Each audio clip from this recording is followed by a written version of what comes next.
வணக்கம் மக்களே, welcome to Dharma academy. நான் உங்கள் தர்மராஜ். இந்த வீடியோவில் நம்ம பார்க்க போகிறது தமிழகத்தில் சமணம், பௌத்தம், ஆசீவக தத்துவங்கள் அப்படிங்கிற லெசன்லேருந்து கொஷின்ஸ் பார்க்க போகிறோம். 7th ஸ்டாண்டர்ட் டேர்ம் 3ல் ஹிஸ்ட்ரியில் 3rd லெசனாக இருக்குது. ஓகேங்களா, இந்த லெசனோட 7th ஸ்டாண்டர்ட் கம்ப்ளீட்டாக நம்ம முடிச்சிடுறோம். இதுக்கு முன்னாடி 6th ஸ்டாண்டர்டும் கம்ப்ளீட்டாக நம்ம முடிச்சிட்டோம் ஹிஸ்ட்ரி. ஓகேங்களா, ஹிஸ்ட்ரி மட்டும்தான். டோட்டலாக ஒரு 20 லெசன் கிட்ட வீடியோ பதிவு கொடுத்துருப்போம். அதையெல்லாம் நீங்கள் இன்னும் பார்க்கல அப்படின்னா டிஸ்கிரிப்ஷனில் அந்த பிளேலிஸ்ட்டோட லிங்க் கொடுத்துருக்கேன். அதை கிளிக் பண்ணி பார்த்துட்டு இந்த வீடியோ பதிவை கண்டினியூ பண்ணுங்கள். உங்களுக்கு ரொம்ப பயனுள்ளதாக இருக்கும். ஓகேவா, வாங்க இன்னைக்கு வீடியோக்குள்ளே போகலாம். முதல் வினா, பிக நிதையா என்பது என்ன? பிக நிதையா என்பது என்ன? ஆன்சர் பௌத்த சமய நூல். பௌத்த சமய நூல். கீழ்கண்ட கூற்றுகளில் எது சரியானது? கூற்று 1, கிமு 6ஆம் நூற்றாண்டில் இந்தியாவில் வெவ்வேறு வகைப்பட்ட 62 தத்துவ சமய பள்ளிகள் செழிப்புற்று இருந்ததாக கூறப்படுது. கூற்று 2, ஆசீவகம் மட்டுமே இடைக்காலத்தின் பிற்பகுதி வரை செயல்பாட்டில் இருந்துச்சு. சமணம், பௌத்தம் நவீன கால வரையிலும் தொடர்ந்து செயல்பாட்டில் இருக்குது அப்படிங்கிறாங்க. ஆசீவகம் பிற்பகுதியிலே, இடைக்காலத்தோட பிற்பகுதியில் செயல்பாட்டில் இருந்துச்சு, அதுக்கப்புறம் கிடையாது. சமணமும் பௌத்தமும் நவீன காலம் இன்னைக்கு வரைக்குமே செயல்பாட்டில் இருக்குது அப்படிங்கிறாங்க. அப்போ என்ன? கூற்று 1ம் சரி, 2ம் சரி. மகாவீரரின் அறிவுரைகள் டேஷ் ஆண்டுகளாக போதிக்கப்படுது. மகாவீரரின் அறிவுரைகள் டேஷ் ஆண்டுகளாக போதிக்கப்படுது அப்படின்னா 1000 ஆண்டுகளாக நம்மளுக்கு போதிச்சுக்கிட்டே வராங்க. முதல் சமண பேரவை எங்கு நடைபெற்றது? முதல் சமண பேரவை எங்கு நடைபெற்றது? ஆன்சர் பாடலி புத்திரத்தில் நடந்துச்சு. பாடலி புத்திரத்தில் நடந்துச்சு. வல்லபி சமண பேரவை கூட்டம் எந்த நூற்றாண்டில் நடைபெற்றது? வல்லபி சமண பேரவை கூட்டம் எந்த நூற்றாண்டில் நடைபெற்றது? 5ஆம் நூற்றாண்டில் நடந்துச்சு. ஓகேங்களா, 5ஆம் நூற்றாண்டு. பாடலி புத்தகத்தில் நடந்த அந்த கூட்டம் தோல்வியில் முடிஞ்சிச்சு. அதுக்கப்புறம் இதில் தான் சமாதானம் ஆச்சு. ஓகேங்களா. சமணம் டேஷ் உறுதிமொழிகளை கொண்டது. சமணம் எத்தனை உறுதிமொழிகளை கொண்டது அப்படின்னு பார்த்தீங்கன்னா 5 உறுதிமொழிகளை கொண்டது. அடுத்து பொறுத்துக. உண்மை அப்படின்னு சொல்லப்படுறது, உண்மை அப்படின்னு சொல்லப்படுறது அபரிக்கிரகா அப்படிங்கிறது. ஓகேங்களா, உண்மை அப்படிங்கிறது சத்தியா. ஓகேங்களா, உண்மை அப்படிங்கிறது சத்தியா அப்படின்னு சொல்லுவாங்க. உண்மை சத்தியா, சத்தியம் பேசுதல். ஓகேங்களா, சத்தியம் பேசுதல். திருடாமை அப்படின்னா அசௌரியா. திருடாமல் இருக்கிறது அசௌரியா. பொன் பொருள் ஆசை இல்லாமை அப்படின்னா அபரிக்கிரகா அப்படின்னு சொல்லுவாங்க. அபரிக்கிரகா. பிரம்மச்சரியம் அப்படின்னா திருமணம் செய்யாமை. ஓகேங்களா, திருமணம் செய்யாமை. இந்த ஆவரம் அதை நோட் பண்ணிக்கோங்க, திருமணம் செய்யாமை. அடுத்தது அகிம்சை அப்படின்னா எந்த உயிரினத்தையும் துன்புறுத்தாமல் இருப்பது அகிம்சை. எந்த உயிரினத்தையும் துன்புறுத்தாமல் இருப்பது அகிம்சை. சமண மதம் டேஷ் பிரிவுகளை கொண்டுள்ளது. சமண மதம் டேஷ் பிரிவுகளை கொண்டுள்ளது அப்படின்னா 2 பிரிவுகளை கொண்டுள்ளது. 2 பிரிவுகளை கொண்டுள்ளது. கீழ்கண்டவற்றுள் எது சமண மதத்தின் 2 பிரிவுகள்? கீழ்கண்டவற்றுள் எது சமண மதத்தின் 2 பிரிவுகள்? திகம்பரர், சுவேதாம்பரர். திகம்பரர், சுவேதாம்பரர் அப்படிங்கிற 2 பிரிவுகள். ஆகம சூத்திரங்கள் எழுதப்பட்ட மொழி என்ன? ஆகம சூத்திரங்கள் எழுதப்பட்ட மொழி அர்த்த மகதி பிராகிருதம். அர்த்த மகதி பிராகிருதம். தவறானதை காண்க. இலக்கியங்களின் 2 பிரிவுகள் ஆகம சூத்திரங்கள், ஆகம சூத்திரங்கள் அல்லாத இலக்கியங்கள் அப்படின்னு 2ஆக இருக்குது. ஓகேங்களா, ஆகம சூத்திரங்களில் 11 நூல்கள் இருக்குது. ஆகமம் அல்லாத இலக்கியங்களில் 84 நூல்கள் இருக்குது. ஆகமம் அல்லாத இலக்கியங்கள் பிராகிருதம், சமஸ்கிருதம், தமிழ், இந்தி போன்ற மொழிகளில் இயற்றப்பட்டிருக்கு அப்படின்னு சொல்கிறாங்க. இதில் எது தப்பானது? ஆகம சூத்திரங்களில் 11 நூல்கள் இருக்குது அப்படிங்கிறது ஒரு தப்பான ஒரு கூற்று. ஓகேங்களா, தப்பான கூற்று. பத்ரபாகு எழுதிய நூலின் பெயர் என்ன? பத்ரபாகு எழுதிய நூலின் பெயர் என்ன? ஆன்சர் கல்ப சூத்திரா. கல்ப சூத்திரா அப்படிங்கிறது தான். நிர்வாண நிலையை அடைந்து உலகிற்கும் அடுத்த உலகிற்கும் இடையே பாதை அமைப்பவர்கள் யார்? நிர்வாண நிலையை அடைந்து உலகிற்கும் அடுத்த உலகிற்கும் இடையே பாதை அமைப்பவர்கள் தீர்த்தங்கரர்கள். ஓகேங்களா. அடுத்தது தவறானதை காண்க. ஆகமம் அல்லாத 84 நூல்களில் 41 சூத்திரங்கள், 12 உரைகள், ஒரு மாபெரும் உரை இருக்குது அப்படின்னு சொல்கிறாங்க. பத்ரபாகுதி எழுதிய கல்ப சூத்திராவில் ஞைனசரிதா என்னும் பிரிவு சமண தீர்த்தங்கரின் வாழ்க்கை வரலாற்றை குறிப்பிடுது. இதில் முதல் தீர்த்தங்கரர் முதல் 24வது தீர்த்தங்கரர் வரையிலான வாழ்க்கை வரலாற்றை குறிப்பிடுது. மகாவீரர் 23வது தீர்த்தங்கரர் அப்படின்னு சொல்கிறாங்க. இதில் தப்பானது என்ன?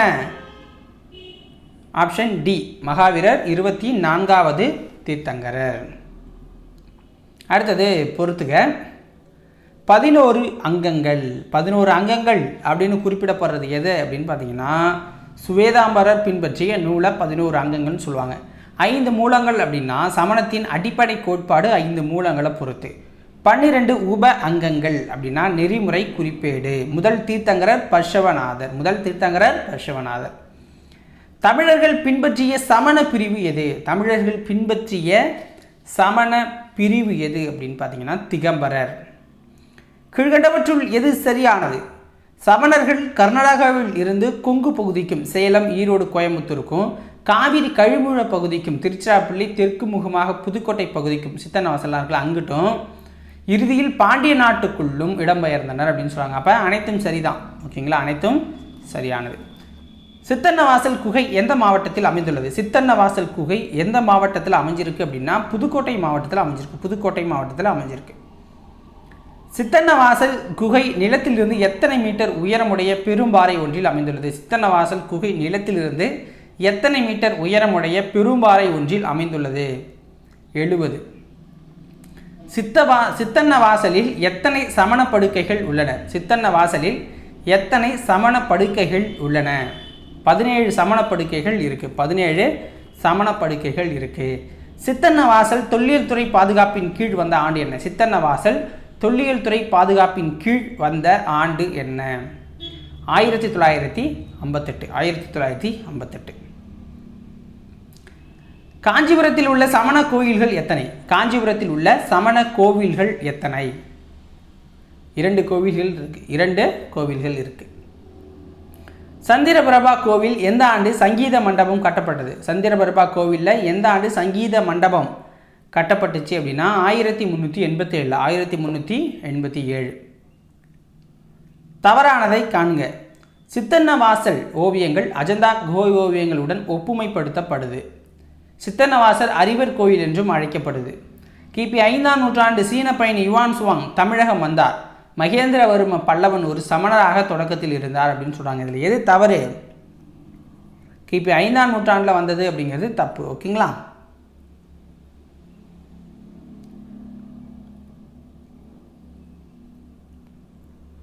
டேஷ் நூற்றாண்டில் முற்கால பாண்டியர் காலத்தில் அமைக்கப்பட்ட இக்கோவிலின் முன்பகுதியில் அர்த்த மண்டபமும் பின்பகுதியில் கருவறையும் உள்ளன. 7ஆம் நூற்றாண்டில். கீழ்கண்ட கூற்றுகளில் எது சரி?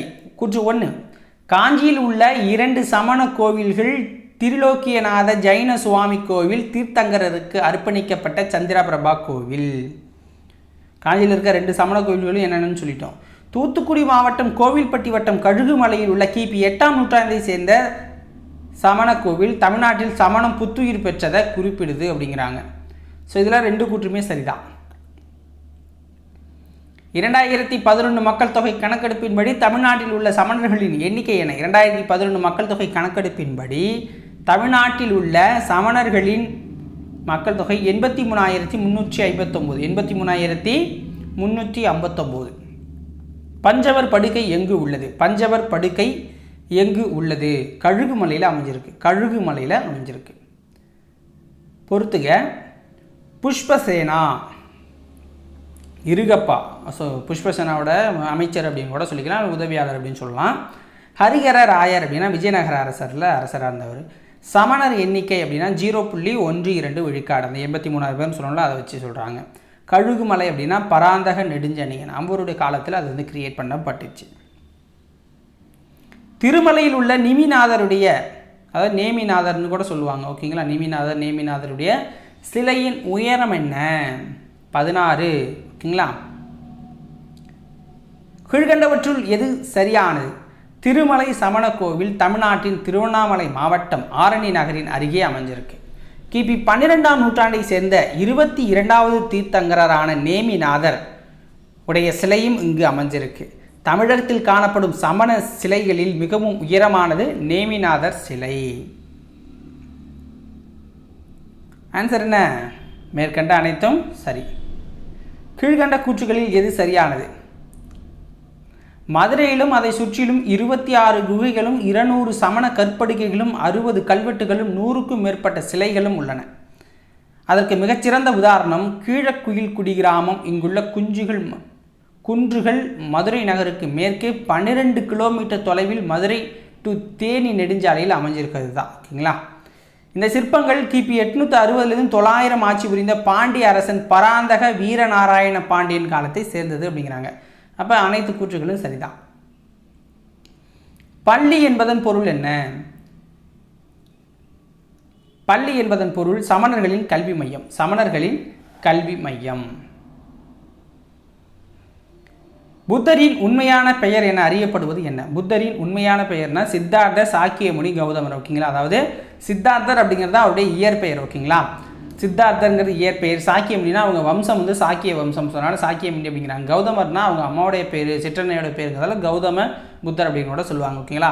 ஸோ இந்த புத்தகத்தில் சித்தார்த்த சாக்கியமுனி கௌதமர் அப்படிங்கிறது உண்மையான பெயராக கருதப்படுது.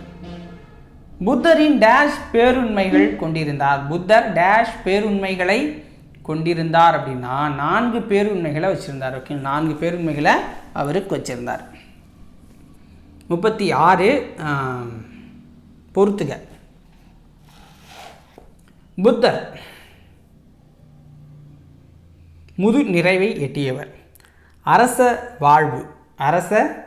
வாழ்வு இன்ப நுகர்வு அப்படின்னு சொல்லுவார். துறவு அப்படின்னா தன்னடக்க நிலை. திரிபீடகான்னா பொது விதி. புத்தரின் போதனைகள் கிமு 80 எந்த மொழியில் எழுதப்பட்டன? புத்தரின் போதனைகள் கிமு 80 எந்த மொழியில் எழுதப்பட்டன?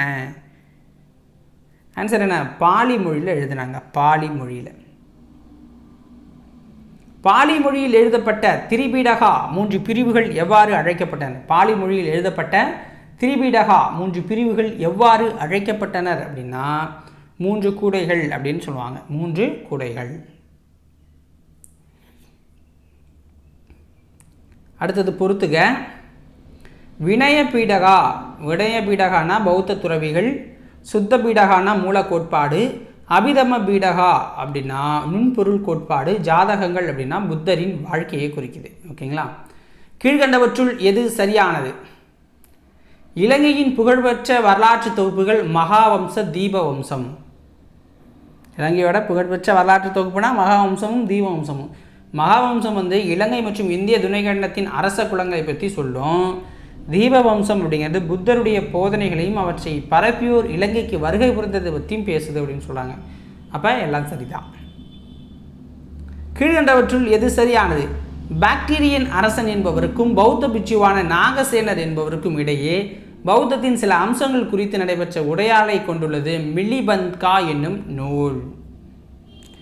புத்த கோசாவால் எழுதப்பட்ட விசுத்தி மக்கா பிற்காலத்தைச் சேர்ந்த ஒரு நூல். இவரே முதல் பௌத்த உரையாசிரியர் அப்படிங்கிறாங்க. வீர சோழியம் 13ஆம் நூற்றாண்டு அந்த நூல் பார்த்திங்கன்னா மற்றும் 13ஆம் நூற்றாண்டை சேர்ந்த புத்தரின் செப்பு சிலைகளும் பின்வந்த காலங்களிலும் பௌத்தம் இருந்ததை விளக்குதுங்கிறாங்க. அப்போ இதுலேயும் எல்லா கூற்றும் சரியாக தான் இருக்குது. அடுத்து எது சரியானது? புத்த மதம் தமிழகத்தின் நாகப்பட்டினத்தில் மட்டுமே சிறப்புற்று இருந்தது. காரணம் சோழ அரசர்கள் அதை ஆதரித்தனர். கடைசி காலங்களில் நாகப்பட்டினத்தில் விஜய அரசரால் கட்டப்பட்ட சூடாமணி விகாரைக்கு ராஜராஜ சோழன் ஆதரவளித்தார். சீத்தலை சாத்தனாரால் எழுதப்பட்ட மணிமேகலை முற்றிலுமாக தமிழ் பௌத்தத்தை பிரதிநிதிப்படுத்துவ காப்பியமாக இருந்துச்சு அப்படிங்கிறாங்க. இப்போ அனைத்தும் சரி. திருநாட்டியாட்டாங்குடியில் உள்ள புத்தர் சிலையின் உயரம் என்ன?